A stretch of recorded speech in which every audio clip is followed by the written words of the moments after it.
They said, yes, you're the expert. I said, thank you. And they said, I said, well, I'd like to teach a course that runs 3 hours once a week.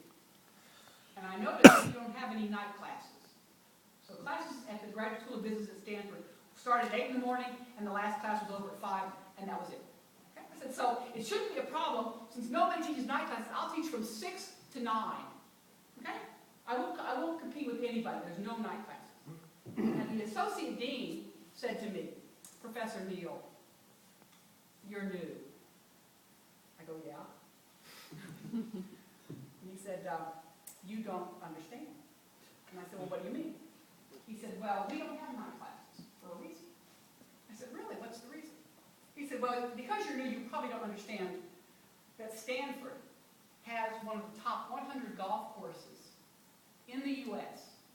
is on Stanford campus. Now, my response was sort of like yours. So, okay, fine, I'm glad. He said, no. He said, your class would be very popular. So, a large portion of the student body would want to take your class at night. I said, okay. He said, Professor Neal, if they're not in class during the day, they'll be at the golf course. And I said, oh. So, okay, I said, let me make sure I understand what you just told me.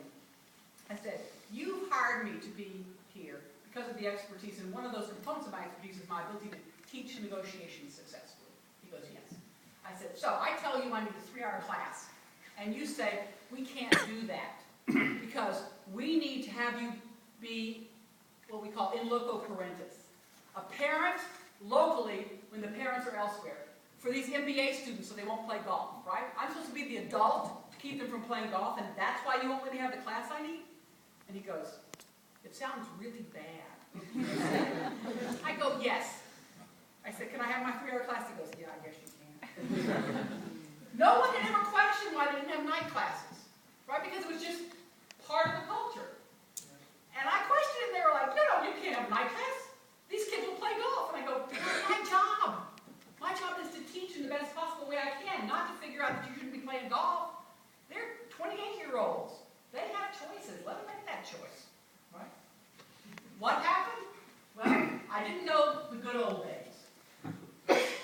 I was one of those new people they inoculated to have people. I forced the old-timers, in this case my senior colleagues, to explain to me why they did what they did. And when they said it out loud, they all of a sudden went, oh, that's kind of stupid. I guess we can't do that anymore. Right? And that's the biggest portion. That's why newcomers really change teams. It's not the unique information they bring, but it's the ability to force the old-timers to reconsider why they do stuff, why we do it this way.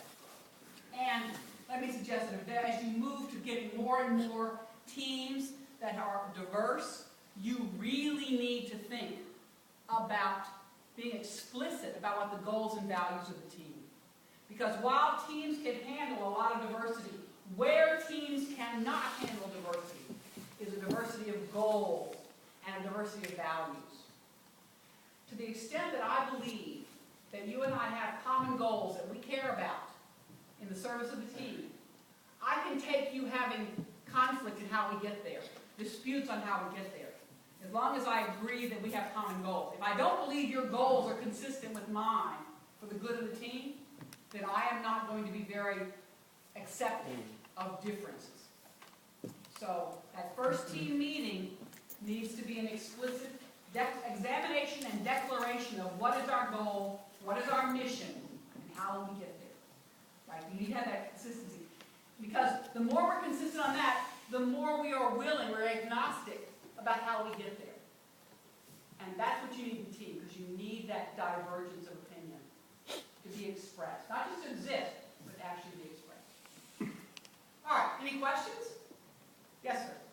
Question, but it's also something I remember Nelson Mandela, I think, came to Saudi Arabia about 15 years ago, and he was asked this question about why he had such very good leadership when he was jailed at 40 with practically no experience except leading a small group of anti-apartheid and 30 years in jail, and now he's a president with some very good leadership. And he said exactly what he said here, and he said, I just made sure my team were diverse. They gave me sleepless nights, but at the end we reached the right. And they had one thing in common, he said. They were all loyal to South Africa. And they were from the previous regime, from the apartheid, you know, and they were from new teams. And so he just made sure that they had the diverse, and as he said, they gave you sleepless nights, but at the end, we were But all if happy you with the trusted decision. their motives, Yes. right, you trust their And the motives, values, yeah. then this is part of what you want. And this is, I think, a really nice model. So Mandela says this. There's Abraham Lincoln has a book called that's recently come out about Abraham Lincoln and how he used his advisors, his cabinet, were people who were opposing him, but they cared about the union, right? So it's exact same thing. Having that common set of goals, right, is critical. You can't get diversity on that. You want diversity on perspective, but not on commitment. Excuse me? Yeah.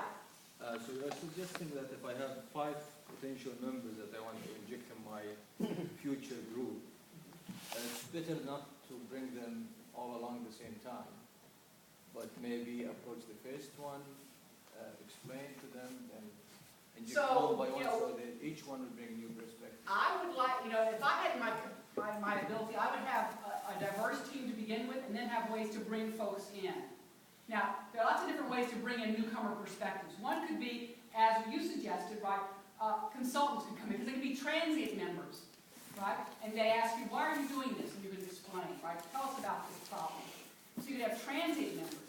You can have people who are brought in every once in a while, because if you think about, see how easy this is going to be. She says, now she needs a pen. Is there a pen? Ah, there's a green one right there. Thank you. I was going to try to catch it. Oh, there's one right there. Okay, think of that. Here's what we see.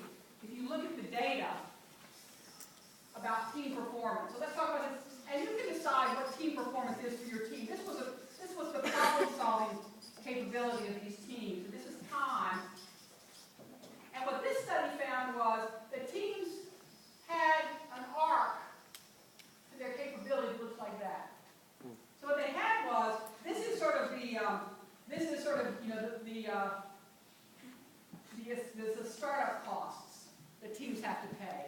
Here's the sweet spot. That's where you want your teams to be. But over time, you get this deterioration. And the authors of this study suggested that this deterioration was because over time, we become more homogeneous. Right? The more we are together, the more we begin to think like each other. So what they said was, you need to really find a way right here before the team deteriorates badly to inject. And so what I would suggest is, yeah, can I inject some new membership here? This is what I want to do to kind of push this team back up, right?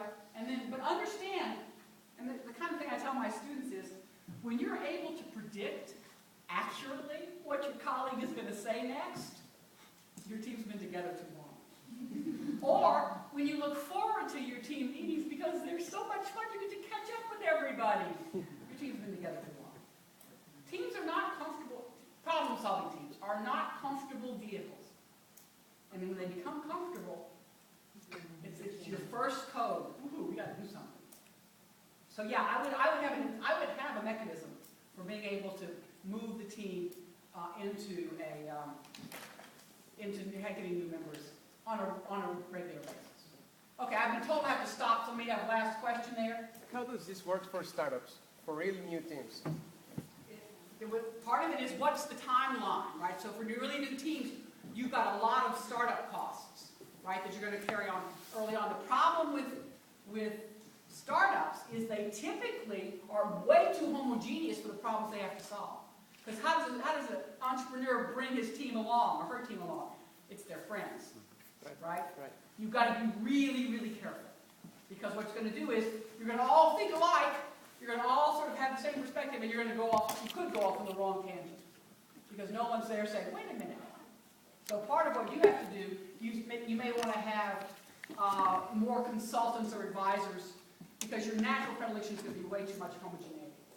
Okay, let's take a break. Let's get back here at 2 o'clock. You have an hour and a half for lunch. Reconvene back here at 2